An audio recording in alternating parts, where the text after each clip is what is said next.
Muy buenas tardes, hermanos. Damos gracias a nuestro buen Dios, como siempre. Continuamos nuestros estudios bíblicos y seguimos estudiando el libro de los Salmos. Hoy vamos al Salmo 101. Al principio, cuando iniciamos, decía, wow, ¿cuánto tiempo será? 150 salmos, ahí estaremos, no sé, 3 años más. Pero ya vamos para el Salmo 101, Dios mediante hoy. Nos preparamos. Para comenzar, recuerde por favor mirar su celular que esté apagado en modo de silencio. No queremos ningún tipo de distracción. Oramos, leemos el Salmo y comenzamos. Vamos a orar. Amado Dios y Padre eterno, damos gracias una vez más por su amor y misericordia para con nosotros en Cristo. Agradecidos que podamos tener un lugar donde podamos como congregación reunirnos a continuar estudiando su bendita palabra, a conocerle, a conocer sus planes, sus misterios, esa obra de redención en la persona de Jesucristo. Damos gracias, Señor, por ser el objeto de ese amor, porque hayamos sido alcanzados por esa gracia maravillosa, sin la cual estaríamos perdidos, viviendo como hijos de ira, como dice la Escritura, igual que los demás.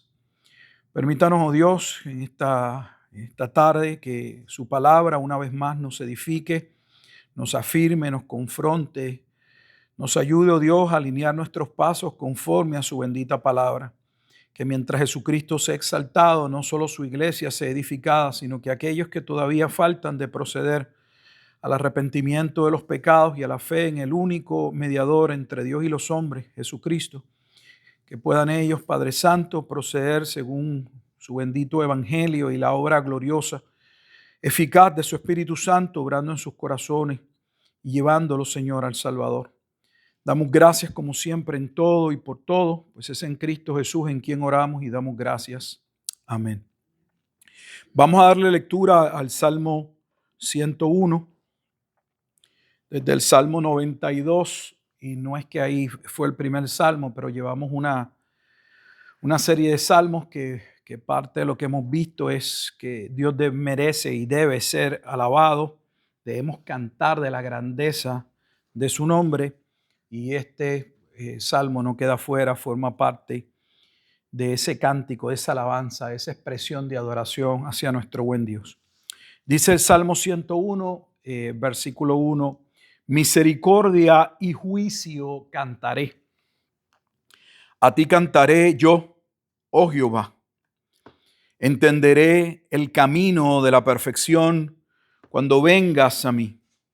En la integridad de mi corazón andaré en medio de mi casa. No pondré delante de mis ojos cosa injusta. Aborrezco la obra de los que se desvían. Ninguno de ellos se acercará a mí. Corazón perverso se apartará de mí. No conoceré al malvado. El que solapadamente infama a su prójimo, al que solapadamente inflama a su prójimo, yo lo destruiré. No sufriré al de ojos altaneros y de corazón vanidoso. Mis ojos pondré en los fieles de la tierra para que estén conmigo. El que ande en el camino de la perfección, éste me servirá. No habitará dentro de mi casa el que hace fraude, el que habla mentiras, no se afirmará delante de mis ojos. De mañana destruiré a todos los impíos de la tierra, para exterminar de la ciudad de Jehová a todos los que hagan iniquidad. Bueno, vamos a ir poco a poco a través de este salmo, que es otro de esos salmos atribuido a David. Pero cuando leemos el salmo con detenimiento, podemos percatarnos que va mucho más allá de algo que pudiera llevar o realizar David, aunque no quitamos que pudiese ser parte de su corazón y su buen deseo de adorar a el Dios que con amor eterno lo había salvado y lo había llamado, lo había escogido. David no era rey porque él se llamó a ser rey, Sabemos que David vino a ser rey porque Dios lo colocó como rey.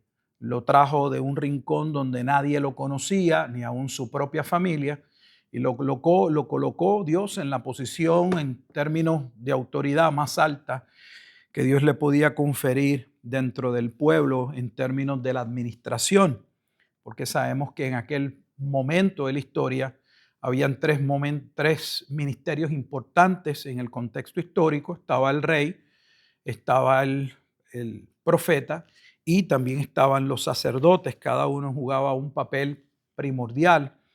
Los sacerdotes principalmente intercedían a Dios por el pueblo. El rey era el que se debía encargar de que la bendita palabra de Dios fuese ejecutada, fuese obedecida, que todo se hiciese conforme a la palabra, y los profetas estaban ahí para recordarle al pueblo una y otra vez que por medio de esa palabra debían vivir y serían juzgados, entre otros aspectos, y mientras Dios continuaba su revelación progresiva. Así que inicia el Salmo 101. Misericordia y juicio cantaré. Ya esa sola expresión debería detenernos, porque es muy común que nosotros cantemos o adoremos a Dios o lo alabemos por su misericordia. Pero observe, note, percátese que Dios debe ser alabado no solo por su misericordia, por esa gracia conferida hacia los que no la merecen, porque nadie merece su gracia, sino también Dios debe ser alabado por sus juicios. Es parte y no debería extrañarnos, si Dios es un Dios santo, no debe extrañarnos que Dios ejecute su juicio. De hecho, lo que debería ser extraño para nosotros es el que Dios tenga misericordia. No sé si usted lo pueda entender.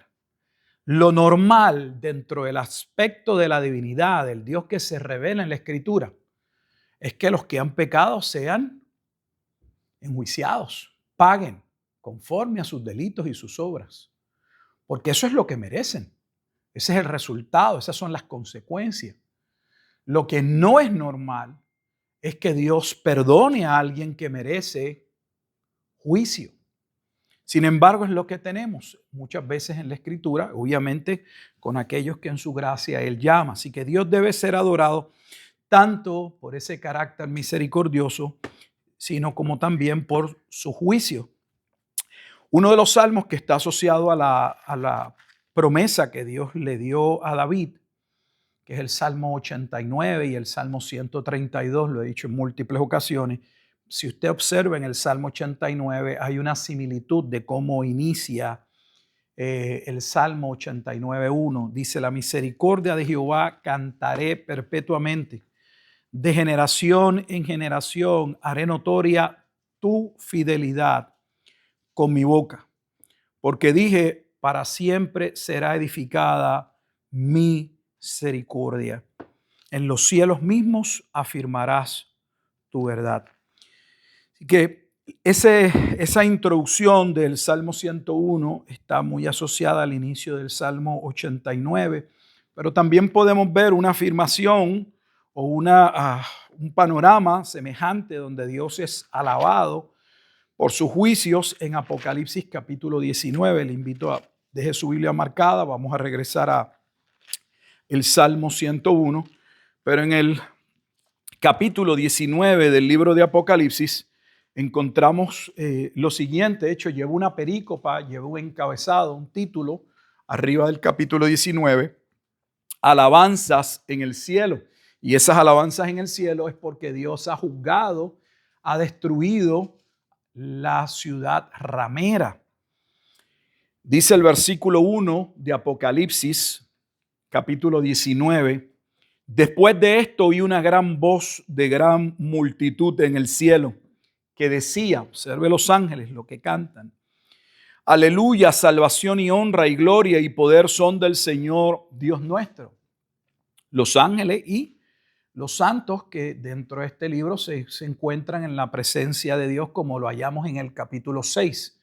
Están allí gimiendo, pidiendo que Dios juzgara a aquellos que los estaban persiguiendo. Y ahora estamos viendo que Dios ha juzgado a aquellos que los perseguían y ahora hay una adoración en el cielo.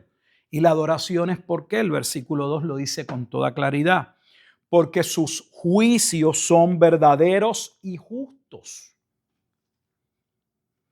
Pues ha juzgado a la gran ramera que ha corrompido a la tierra con su fornicación y ha vengado la sangre de sus siervos de la mano de ella, tal como Jesús dijo que sucedería en Mateo capítulo 23, cuando estaba hablando en contra de los escribas y los fariseos. Y les dijo, ustedes quieren separarse, quieren decir que ustedes no tienen nada que ver con sus padres, que sus padres sí persiguieron a los que les fueron enviados, pero ustedes van a colmar la copa. Obviamente ellos iban a pedir la muerte de Jesucristo, tal como Jesús ya lo había expuesto dentro de esa semana en Mateo capítulo 21, específicamente en la parábola de los labradores malvados que se habían adueñado de la viña y que finalmente cuando el dueño de la viña le envía a su hijo, dicen, ese es el heredero, si lo matamos nos podemos quedar con la viña.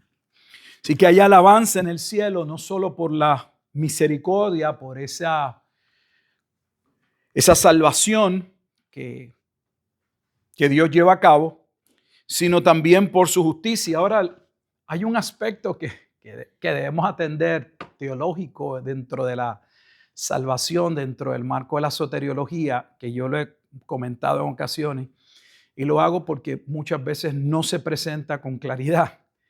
La misericordia no puede darse y no llevaría a nadie a salvación si no estuviese ligada a la justicia.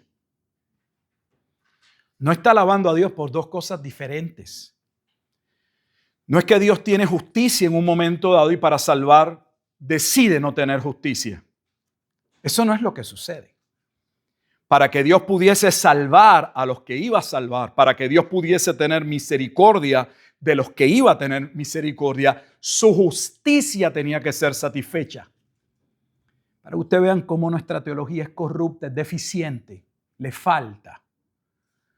Es muy diluida. Hablamos de la misericordia y la mente de la mayoría de las personas, de los teólogos y de los pastores que se paran a predicar, no, que es un acto de perdón. No, ese perdón, para que sea real, véalo en el tabernáculo. Tiene que haber una obra de sustitución, porque Dios ya había dicho, y Dios no ha cambiado, que sin derramamiento de sangre no hay remisión de pecados. No hay perdón si la justicia de Dios no es satisfecha. Y esa es la obra de Cristo. Colocarse, vivir de acuerdo a la justicia de Dios para poder ser un mediador justo, aceptado por Dios y pagar el precio de aquellos que han de ser perdonados. Así que hablar de una misericordia y de una salvación gratuita le falta a la ecuación, por no decir que es incorrecto totalmente. Así que Dios no se puede alejar de quién Él es para Él poder salvar a los que iba a salvar. Su justicia tiene que ser satisfecha y eso es lo que va a hacer Jesucristo. Es lo que presenta con toda claridad Isaías 53 mediante la obra del siervo sufriente. A ti cantaré yo, oh Jehová. Entenderé el camino de la perfección cuando vengas a mí. Esa traducción, yo cuando empecé a leer este salmo, que de antemano ya me percaté de leerlo y decía, esto no habla de David, es Cristo. Esa traducción no me parece correcta y casi no fallo últimamente. Cuando hice una visión paralela, que es una de las cosas que suelo hacer, cuando hay un texto que en su narración me parece que la forma en que está traducido no me cuadra, no me parece bien. Una de las primeras cosas que hago es que me gusta ver ese pasaje en diferentes versiones. Y ya en mi programa pues tengo versiones de la Biblia que me gustaría poderlas ver, como la cuarta versión de la Biblia textual, como la Biblia de las Américas, aún versiones católicas. Biblia de Jerusalén, Biblia de Nácar Colunga, entre otras. Mire cómo lee la Biblia de las Américas. Escuche, mire, usted tiene ahí la versión Reina Valera porque es la que usamos. Y vea lo que parece decir ese versículo 2, que él necesita, quien está alabando a Dios, necesita que Dios venga a él para que él pueda entender el camino de la perfección. Entenderé el camino de la perfección cuando vengas a mí. O sea, no puedo entender ese camino hasta que tú vengas a mí. Independientemente de cuál sea el significado de venir, de que Él venga a mí, qué significa eso, o esa perfección, ¿por qué le llama perfección? Esa es la connotación si uno está leyendo normalmente. Mire cómo lee, por ejemplo, para que vea la Biblia de las Américas. En vez de comenzar, entenderé el camino. ¿Entenderé qué? Como si no lo entendiera realmente. Entenderé futuro. Necesito que vengas para poder entender, como está en la Reina Valera. Tiene uno que leer y pensar en lo que se está leyendo. Entenderé está en un futuro. Entenderé el camino de la perfección, o sea, entenderé el camino de la justicia, de la bendición, tu camino, Jehová, cuando tú vengas a mí. Y no hay problema con eso porque nosotros sabemos que Dios necesita obrar en nosotros para poder entender. Pero la Biblia de las Américas dice, prestaré atención. Fíjese, no entenderé, mire que diametralmente diferente. Prestaré atención al camino de la perfección. La Biblia textual, que va por la cuarta edición, dice, observaré atentamente el camino. No como algo que va a suceder cuando Dios venga, sino como algo que quien está orando, quien está alabando a Dios por su misericordia y por su juicio, tiene en mente, está llevando a cabo, está ligado a cuando vengas a mí.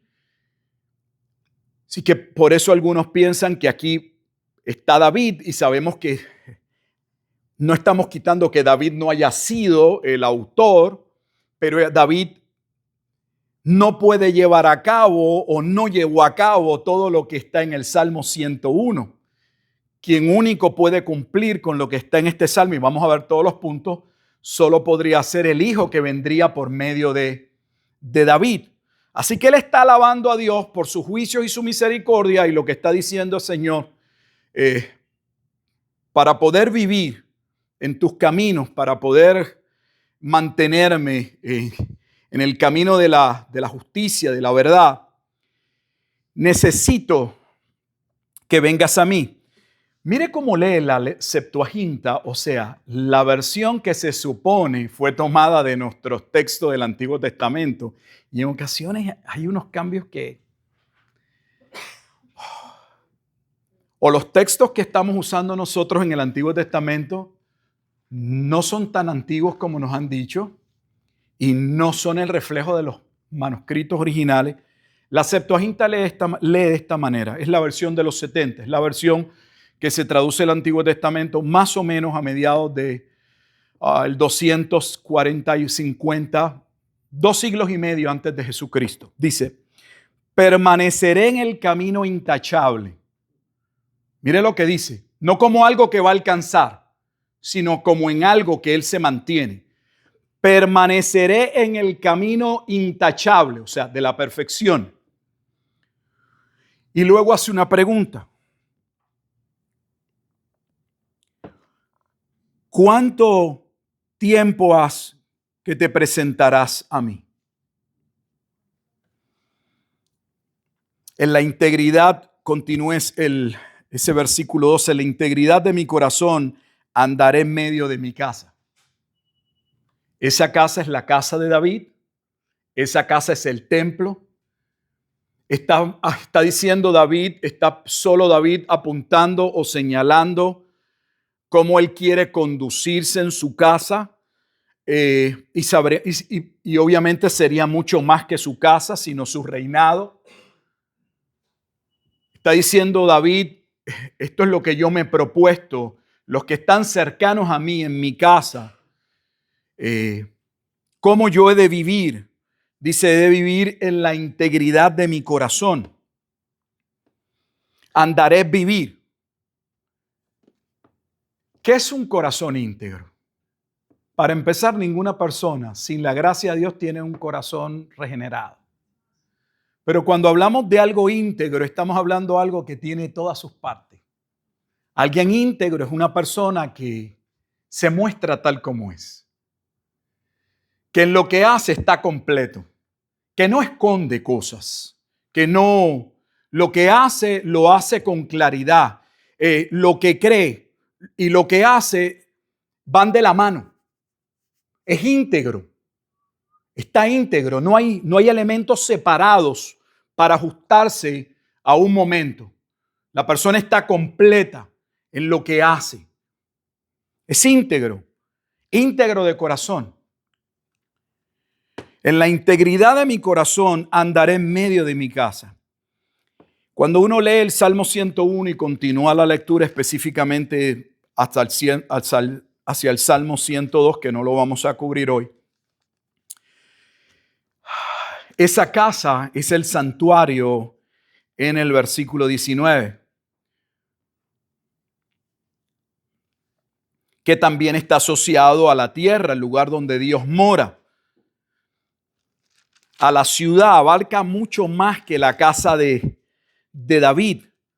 Fíjese que sabemos que abarca mucho más que su casa, porque hay quienes dicen, bueno, David aquí lo que está haciendo es algo muy parecido a la afirmación que hace Josué en el, no sé, por allá por el capítulo 24, no estoy seguro, donde por lo menos esa afirmación de Josué, yo y mi casa serviremos al Señor. Y hay personas que piensan que eso es lo que David está haciendo. Yo y mi casa serviremos al Señor. Pero cuando uno se percata de la lectura del Salmo 101, trasciende a la casa. Porque, por ejemplo, miren el último versículo, de mañana destruirá a todos los impíos de la tierra. No se limita, esa integridad no está limitada a ese círculo íntimo, a su casa, sino a la tierra. Pero aquí la tierra es toda la tierra. Y luego dice, porque lo dice el versículo 8, de mañana destruiré a todos los impíos de la tierra. ¿Para qué? Para exterminar de la ciudad de Jehová a todos los que hagan iniquidad. Así finaliza este salmo. Entonces, la afirmación que se está haciendo va mucho más allá de la intimidad de la casa de David. Realmente esa casa para mí es el templo, porque es Cristo el Rey. Y lo primero que necesita ser afirmado es que es la casa, porque fue el centro de la podredumbre. Específicamente el último libro de la Biblia del Antiguo Testamento lo señala, Malaquías. Malaquías es un profeta que va dirigido principalmente a los sacerdotes, a los que debían mostrar, modelar la palabra de Dios, los que estaban puestos, como dice Hebreos, a favor de los hombres, porque ese es el rol principal de los sacerdotes. Son ministros colocados por Dios en favor del pueblo. Pero si los propios que Dios había colocado, si aquellos que Dios había puesto para guardar la palabra de Dios, para ejecutar aquella gracia temporera dentro del tabernáculo en el templo, se habían corrompido, ¿qué podía esperar el pueblo? Así que hay una propuesta de que Él quiere vivir en medio de su casa con un corazón que íntegro.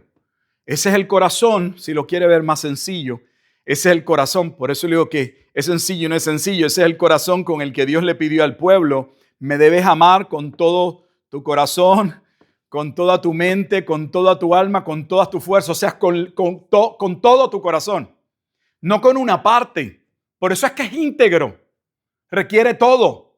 No un pedacito, no la mitad, no 3/4 partes.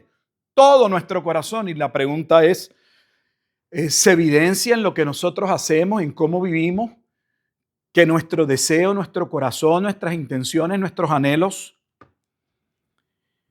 son agradar a Dios desde su casa. Y esa casa hoy sabemos por el Nuevo Testamento somos nosotros, su pueblo. Debemos andar con un corazón íntegro. Y esa es la primera pregunta que deberíamos hacernos. ¿Tengo un corazón íntegro?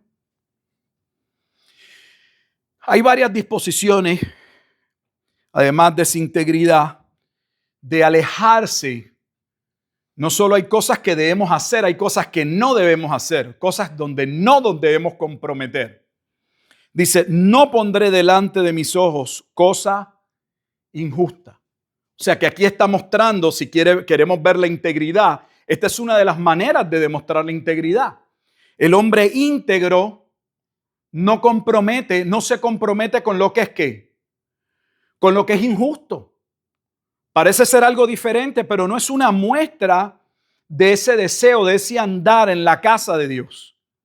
No pondré delante de mis ojos cosa injusta. O sea que todo lo que es injusto, que no se conforma a lo que es bueno, a lo que es de acuerdo a la norma de Dios, va a estar fuera. Yo no lo miro, no lo contemplo. No puedo ser parte de eso.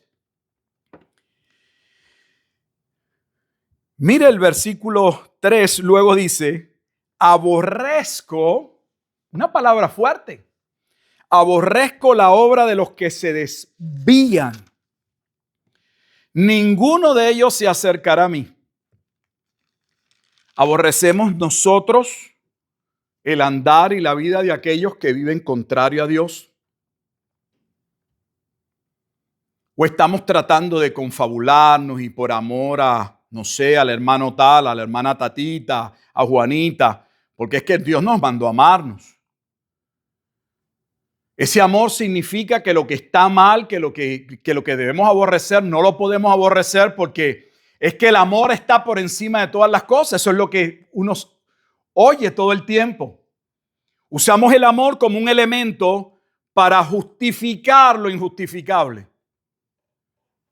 Y parece no es que a mí no me toca juzgar, a mí me toca amar. ¿O sí? ¿Y qué es que en el amor no está la justicia? ¿Cómo hacemos para desintegrar a Dios y separarlo en atributos que lo señalamos solo para comprender lo que la Biblia dice? Pero Dios es un ser que nunca puede ser dividido. Es uno. Nosotros hablamos de esas particularidades en Dios simple y sencillamente para poder entender ese Dios que se revela en la Escritura. Pero esa naturaleza y atributos, todo está integrado. No es que Dios opera a veces en amor y a veces opera en justicia. Su amor es justo, su misericordia es justa. Aborrezco, y observe que no es una cuestión de la persona. Él no está diciendo que va a aborrecer a la persona, aunque está ahí, pero el punto es aborrezco ¿qué? La obra de los que se desvían. Pero no hay manera de aborrecer una acción sin el que ejecute la acción no entienda que lo estamos aborreciendo. Ese es el punto. Dios no nos llama a aborrecer personas por aborrecerlas, a creernos mejor que otras personas. Ese no es el punto. El punto es que como hombres íntegros que deseamos caminar en los caminos de Dios, no podemos amar lo que Dios aborrece. Por lo tanto, el que está orando, el que está cantando, dice, Señor, que lo que tú aborreces, yo también lo aborrezca. Eso es lo que está diciendo. Que lo que tú dices que es pecado, yo lo vea como pecado. Que lo que la Biblia señala que es camino de muerte, yo diga, eso es camino de muerte. No hay manera de señalar la obra sin que el pecador no entienda o lo vea de manera personal.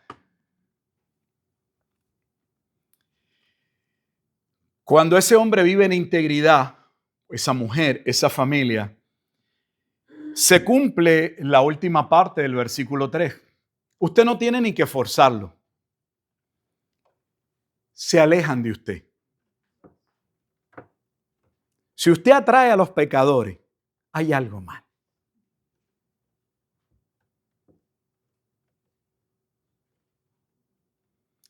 Ninguno de ellos se acercará a mí.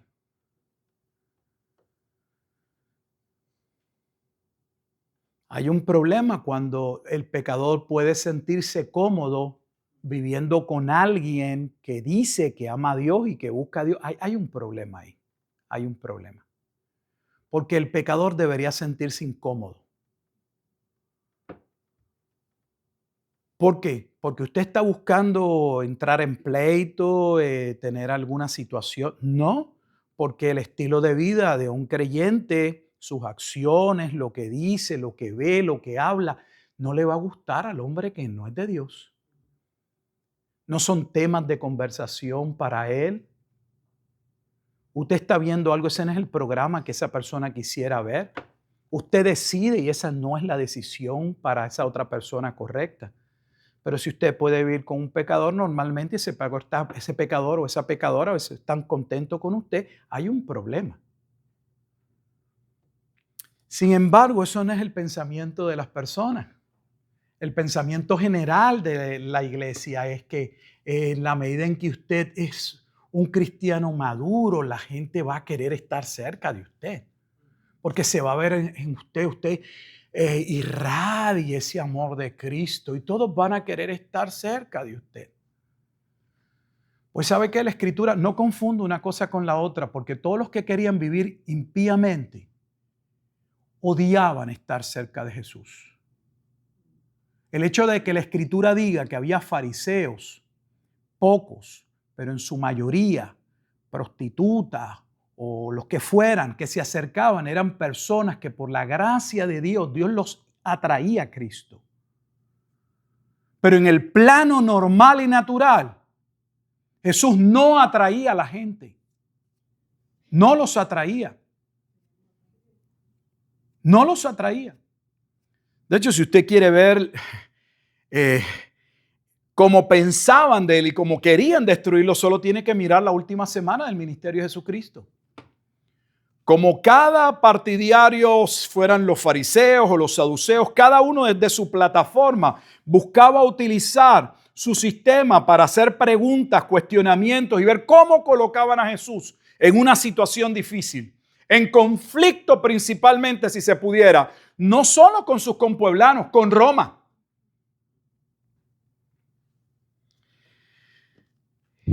Creo que se evidencia muy bien. ¿A quién queréis que os ponga en libertad? ¿A Barrabás o a Jesús de Nazaret? Prefirieron a Barrabás. Solo busque quién era Barrabás. No era cualquier preso. Y va a tener un cuadro de lo que estamos diciendo. Versículo 4, corazón perverso se apartará de mí. Ahí lo dice. Corazón perverso se apartará de mí. Lo está diciendo con relación a las personas. No lo está diciendo que aquel que busca en integridad servir a Dios no puede andar con un corazón ¿qué? Perverso. Imposible. No conoceré al malvado. Ese corazón no solo nos aleja de la perversidad, nos aleja del perverso. Ese corazón íntegro nos ayuda a caminar en esa integridad. Al que solapadamente infama a su prójimo, mire cómo lo dice, solapadamente, no abiertamente, no directamente, está el que lo ataca a usted abiertamente. De ese no se tiene que librar, como dice el refrán. Líbrese de aquel que no dice mucho, calladito, le da la mano y luego puede como Judas traicionar. Al que solapadamente infama a su prójimo, yo lo destruiré. Ahora, tenemos que tener mucho cuidado cómo interpretamos esto, porque si solamente se tratara de David, podríamos alguien usar esto para decir, ve, los cristianos debemos no solamente procurar caminar en el bien y en la justicia, debemos convertirnos en personas que hagamos justicia y los malvados deben ser destruidos. Pero en el contexto, no debemos olvidar, en el que se encuentra David, el pueblo ha venido aquí a poseer una tierra y tienen una encomienda de 7 naciones que deben ser enjuiciadas, deben ser destruidas. Dios los ha llevado a un lugar que van a poseerlo, que por un lado va a ser un lugar de bendición para ellos, pero también en el proceso Dios los está usando para enjuiciar a aquellas 7 naciones. Entonces, si eso no se toma en el contexto, alguien podría usar esas palabras y quererlas aplicar a cualquier otro tipo de escenario, y ha sucedido. Y llevar a los cristianos y decirles, no, nosotros tenemos que actuar mucho más que palabras, ser cristianos. Es mucho más que poner en nuestro corazón no hacer justicia. Debemos también con nuestras manos llevar a cabo la justicia. Y eso crearía muchos problemas. Ya lo veremos más adelante en otra expresión que va a ser: no sufriré al de ojos altaneros y de corazón vanidoso. Fíjese que en todo lo que estamos viendo, en cada una de estas disposiciones muestra una persona que no quiere tener nada que ver con cualquier cosa que vaya en contra de Dios y del prójimo. Hay un amor claramente hacia el prójimo, pero no hacia el prójimo que hace lo malo, no hacia el prójimo que es un impío, porque se está haciendo esa distinción.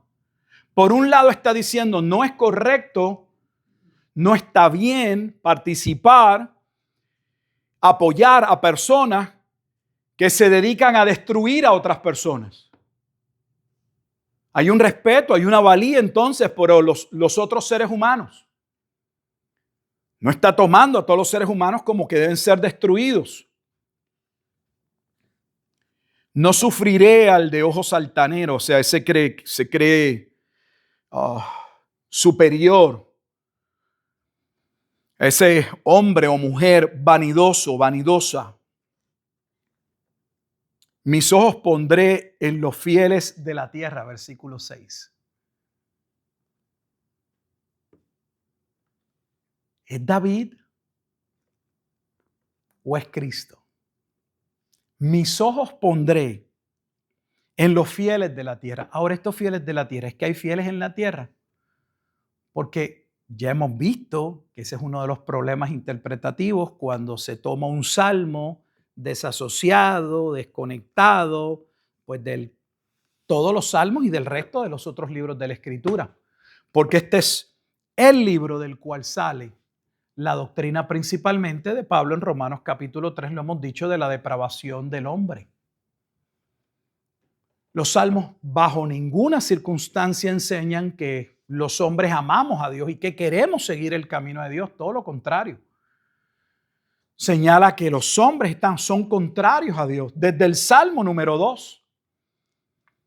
Ese ser humano sin la gracia de Dios, ese ser humano sin entendimiento, estarían en contra de la obra de aquel rey que moriría y que Dios resucitaría. Ya se ve la resurrección en el Salmo número 2. Mis ojos pondré en los fieles de la tierra para que estén conmigo. O sea que hay una conexión entre él, el que está cantando, el que está adorando a Dios, y esos fieles. Lo vamos a ver en el Salmo 102 cuando vayamos al otro. ¿Por qué? Porque está hablando que todos ellos serán un solo pueblo. ¿Dónde? Salmo 102, versículo 22. Cuando los pueblos y los reinos se congreguen en uno para servir a Jehová. Porque la obra que lleva a cabo trasciende Jerusalén.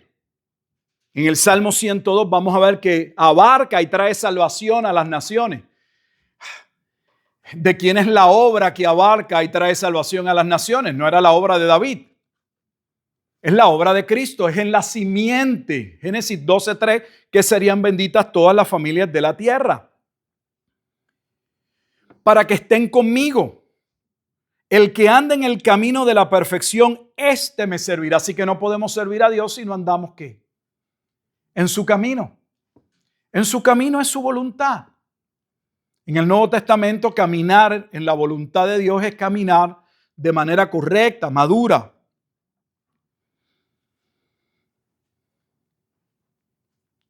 No habitará dentro de mi casa el que hace fraude. Nuevamente está hablando meramente de la casa de él. Va a sacar a los empleados que les roban o que no llevan a cabo su servicio. No habitará dentro de mi casa el que hace fraude. El que habla mentiras no se afirmará delante de mis ojos. O sea, no va a estar. Nadie puede estar en la presencia de él, de este que se está hablando, que hace fraude o que vive en mentira. No lo quiere en su casa, no lo admite en su casa. Está hablando del palacio, de la casa de David. O está hablando de la casa importante a la que David tenía puestos sus ojos. Recuerdan 2 Samuel 7, nunca se va a salir. Los ojos de David no estaban en su casa. Él estaba cómodo en su casa. La casa que él miraba y la casa que él le preocupaba, la casa que él quería remodelar porque allí estaba el arca del pacto, era el tabernáculo.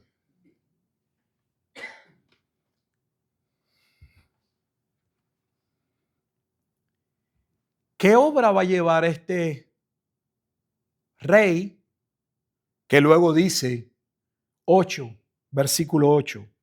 De mañana destruiré a todos los impíos de la tierra. O sea que en este día no los voy a destruir, los destruyo mañana. O está hablando proféticamente que va a llevar a cabo una obra y cuando vaya a hacer su obra, eso es lo que va a suceder. Parte de su obra no es solo que aquellos que son fieles vengan a formar, sean parte de su casa, sino que los que no forman parte de su casa, ahora vemos que no es solo que no van a poder entrar o permanecer o ser parte de la casa, es que les toca el juicio. Serán destruidos. Unos son salvos y otros van a ser aniquilados o destruidos. De mañana destruiré a todos los impíos de la tierra. Y dice, ¿para qué? Para exterminar de la ciudad de Jehová a todos los que hagan iniquidad. Fíjese que principalmente en el contexto del Salmo 101, entonces la tierra no es en ese momento dado, esa obra no es el juicio final, son los habitantes de la tierra donde está la ciudad de ¿qué? De Jerusalén. Esto no es el juicio de la venida del Hijo del Hombre en las nubes. Esto no es lo que ya Moisés había profetizado. Recuerden que Moisés es antes que David y que la profecía de base es Deuteronomio capítulo 31 y 32. El juicio que habría de ocurrir en los postreros días. Unos serían salvos por medio de la roca de salvación, pero los que despreciaban la roca de salvación, serían destruidos. Vendría el día de venganza y de retribución. Deuteronomio 32, 35. Pero ¿qué iba a traer ese juicio a la vez? O antes de ese juicio, ¿qué se iba a dar? Lo vamos a ver en el Salmo 102. Que la obra de ese que está alabando a Dios, que en el Salmo 102 lo vamos a ver pidiendo por su vida, en el sentido de que sabe que va a morir a una edad temprana. ¿Quién va a morir en una edad temprana? La obra que lleva a cabo no se limita a Jerusalén, sino que tiene repercusiones sobre otros reyes o pueblos de la tierra. Entonces no está hablando de David, está hablando de Cristo. Es que los salmos inician desde el Salmo número 2, si uno lee el Salmo 101 solo, el Salmo 1 solo, uno podría decir, bueno, aquí hay una afirmación solo de un hombre que está buscando ser afirmado en las cosas de Dios. y dejando claro que solo en Dios podemos dar fruto. Pero cuando uno pasa ya al Salmo 2, ya uno empieza a ver que ese justo no puede ser el hombre. Y si continúa la lectura, porque ya en el Salmo 2 el justo es Cristo. Y mientras continuamos los salmos empieza a hablar del hombre que se aparta, que no tiene un corazón, que no hay ni uno bueno.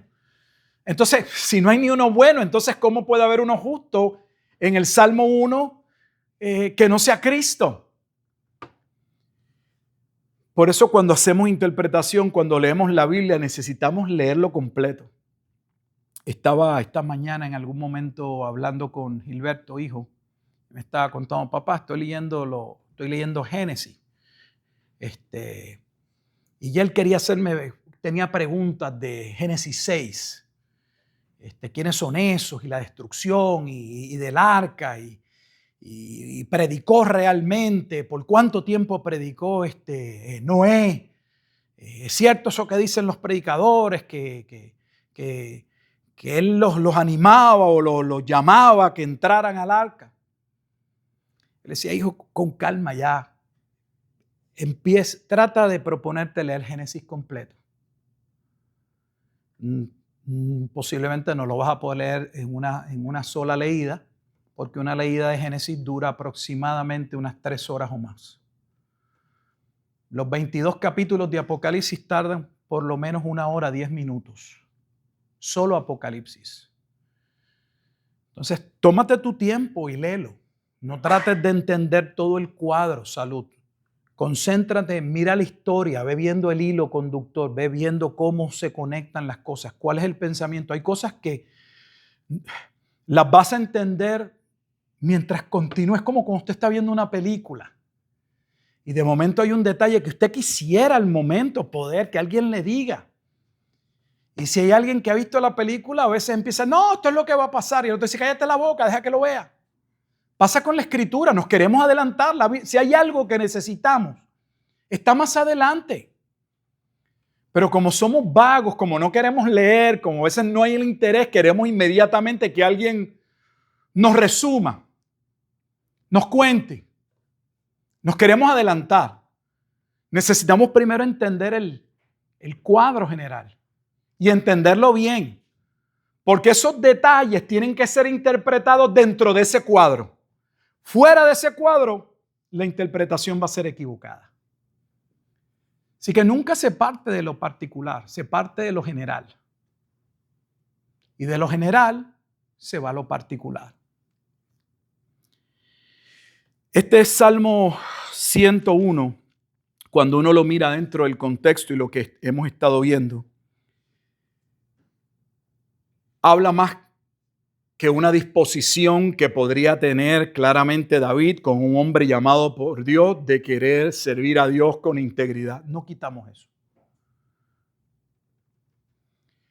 Pero la obra que se propone el que está adorando a Dios es algo que David no pudo llevar a cabo, que se salía de los parámetros del reinado de David, que solo el rey que vendría de la casa de David cumpliría. Y ese claramente es Jesucristo. Antes de terminar, algunos detalles claros que nos pueden ayudar. Número 1, debemos adorar a Dios tanto por su favor como por su corrección. Ambas cosas son amor. Nuestra tendencia es solo a valorar la misericordia porque nosotros no queremos justicia, no queremos castigo. No necesariamente porque valoremos la misericordia. Por eso Romanos capítulo 2 dice, cuidado, el hecho de que Dios sea tardo en ejecutar su ira, no lo tomes como una debilidad en Dios. Romanos 2, su paciencia y longanimidad. Dice, cuidado, no tomes eso como que, bueno, pues sí, te han dicho que Dios nos va a juzgar, pero yo no veo el juicio de Dios, así que a lo mejor ese Dios no es tan severo como lo han enseñado. Por eso le digo, no siempre adoramos a Dios por su misericordia porque entendemos su misericordia, sino simple y sencillamente porque su misericordia en una mente que no sabe más nada, lo único que significa es, me libré del castigo. Pero no puede adorar a Dios realmente porque no entiende, primero, que sí merecía el castigo. Y segundo, que para que esa misericordia nos alcanzase, alguien recibió nuestro castigo. Entonces podemos adorar a Dios.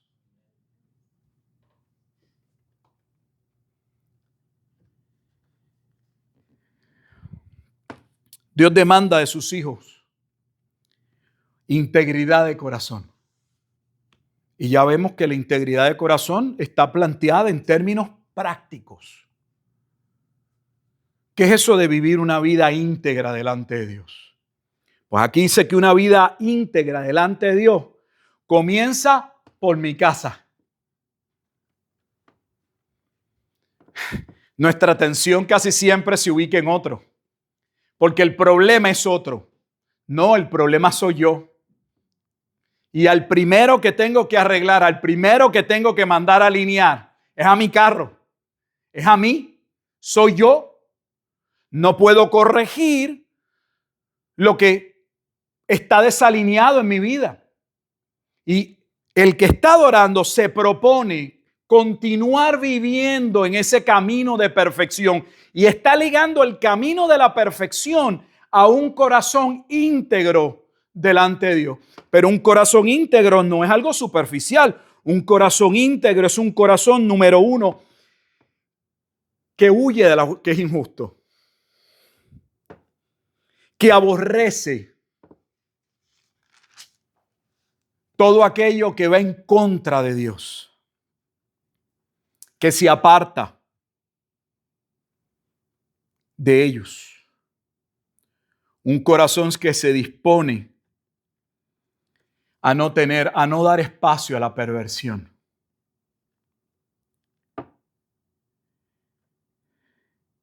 Que no solo se aleja, sino que rechaza a aquel que atenta contra su prójimo, contra su hermano. Que entiende que todos los seres humanos, en todos hay valía y debe haber respeto. Por lo tanto, no quiere ni va a tener nada que ver con el altanero y con el vanidoso. Sus ojos están con sus hermanos, con los que buscan ser fieles a Dios. Hay cristianos que con quien menos quieren pasar tiempo es con sus hermanos. Eso no es una contradicción.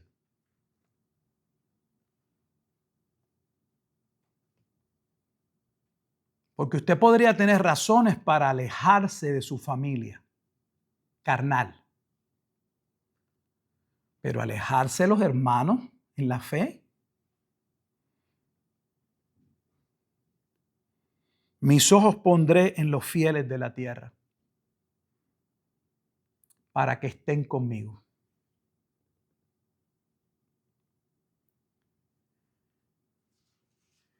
El que anda en el camino de la perfección, este me servirá. Fíjese que él no va a servir con él. Dice, ese me va a servir. Es David diciendo que está viendo y va a observar muy bien quiénes tiene a su alrededor para que sean esos sus empleados.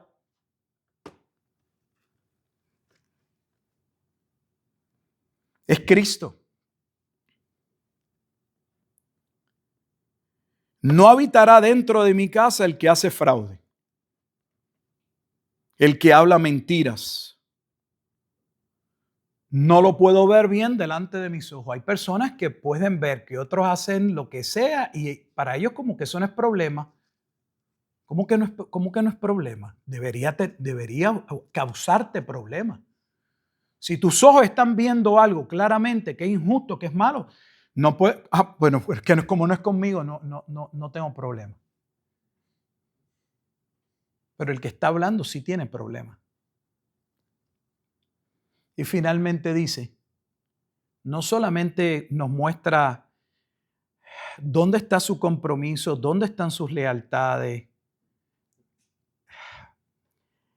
con quiénes se une, de quiénes se separa, sino que finalmente en el versículo 8 viene un día que todos esos impíos serán destruidos. O sea, ya no hay tolerancia. Los impíos de la tierra deben ser juzgados. Y así lo dice de manera cruda, para exterminar de la ciudad de Jehová. Porque está diciendo a quién le pertenece la tierra y la ciudad. No es nuestra. Tenemos una dichosa fascinación con las cosas y eso trasciende el cristianismo. Los primeros hermanos lo leemos pero no lo entendemos. Ay, los hermanos tenían las cosas en común. Pues sí las tenían en común. No era una comuna, no era necesariamente comunismo, pero cuando dice que tenían las cosas en común, las tenían en común. Pero ahora no. Esto es tuyo y esto es mío.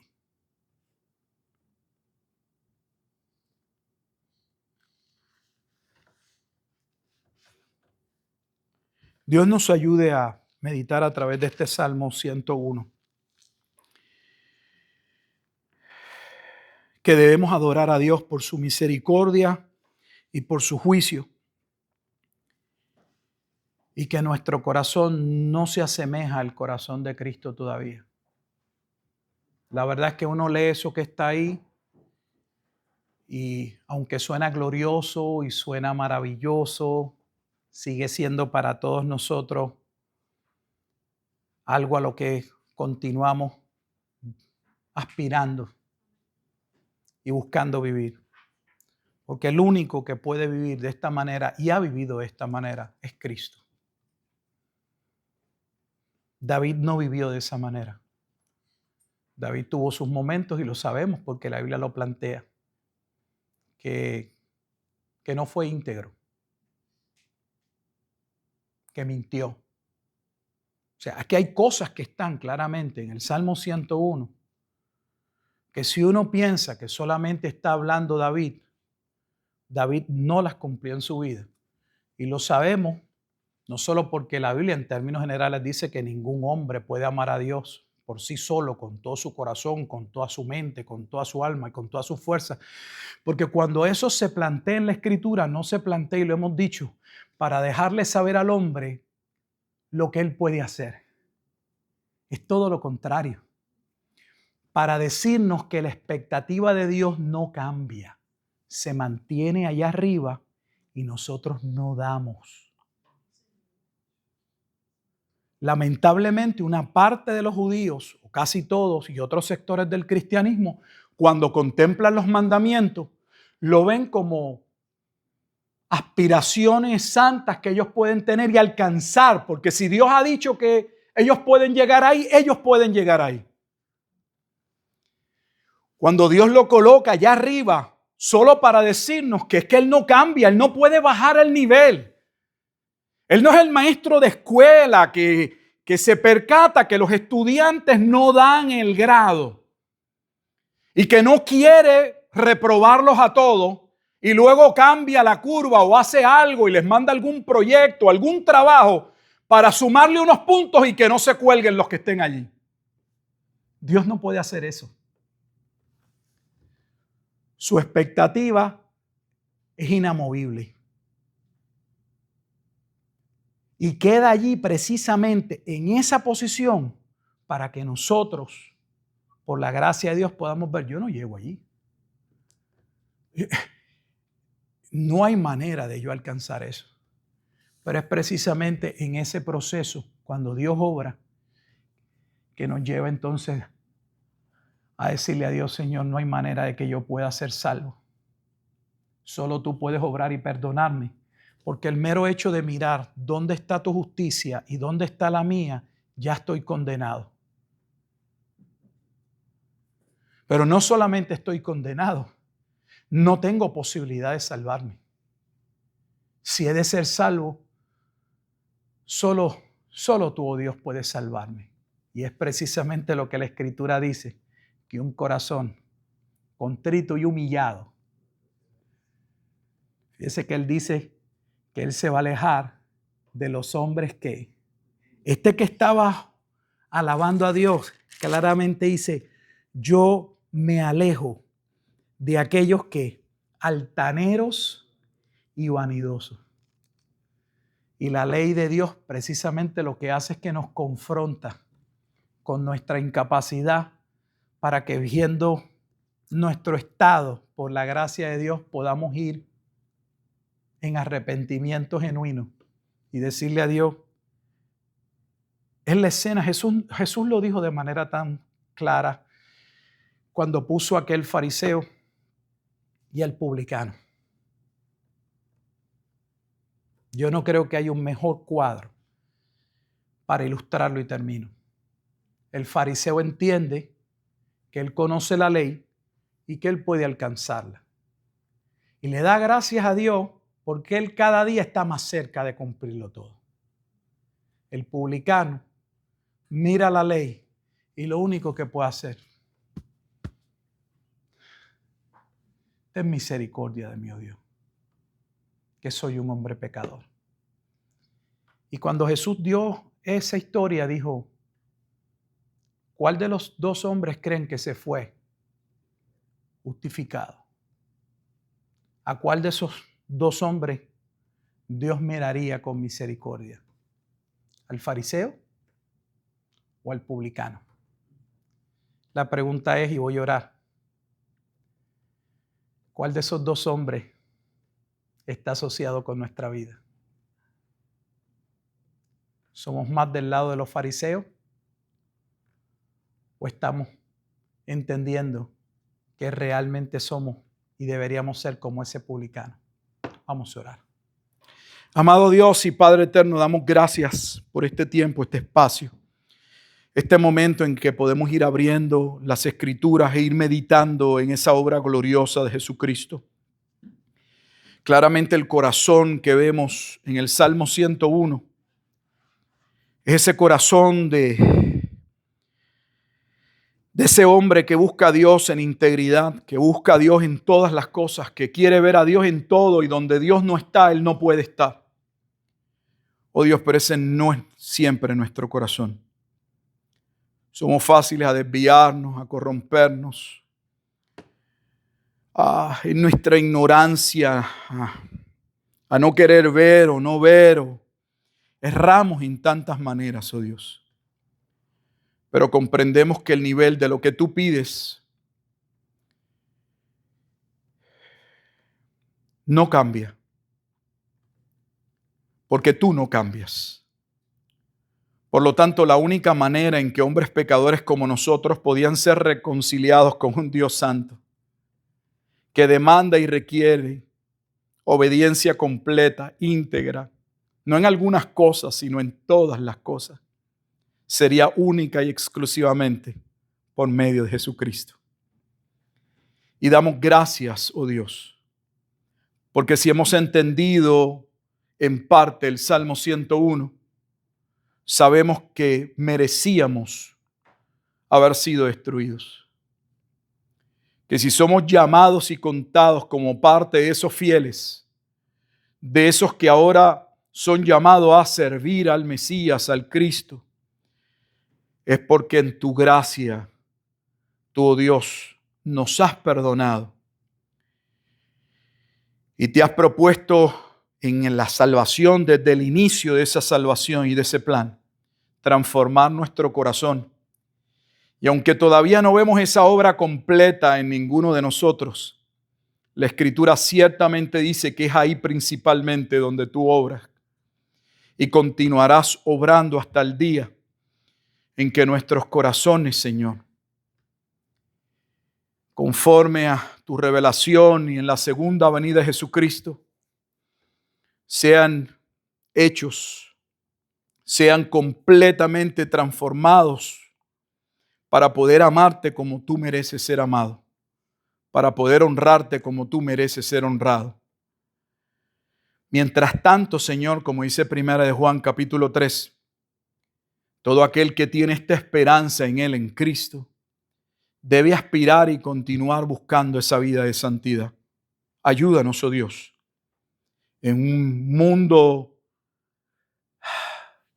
tan distante de lo que tú propones, estableces, Ayúdanos a vivir de manera íntegra, a proponernos, Señor, de corazón, poder servirte y amarte y darte gracias en todo y por todo. En Cristo Jesús damos gracias. Amén.